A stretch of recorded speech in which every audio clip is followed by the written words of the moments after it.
simula nung nag-life retreat ako, na-realize ko na hindi pala ako mag-isa. Na meron akong Lord nandiyan sa tabi ko na sumusuporta sa akin. So yun yung pinaka-the best na experience.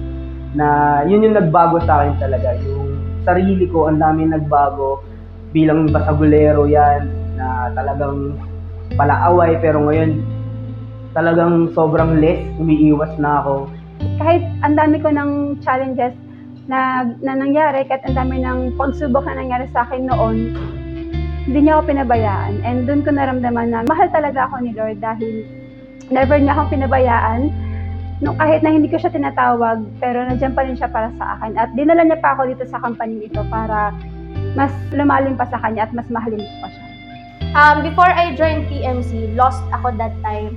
Nag-pray ako sa Lord ng isang company na magre-restore ng faith ko. And after that prayer, grabe, sobrang tindi ng ginawa ng Lord. Dinala ko dito sa PMC. And lahat, after nun, miracles na.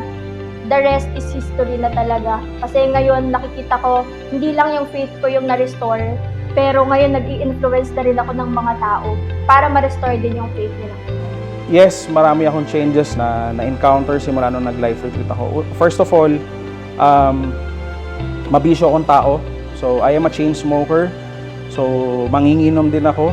So, simula nung nakakilala ako sa Lord, bago ako mag-encounter, lahat ng vices ko niyan, unti-unti na natatanggal na.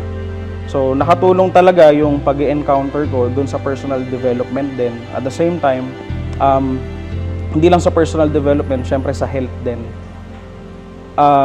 Hanggang sa, financially, nagiging stable na, gumaganda na yung growth.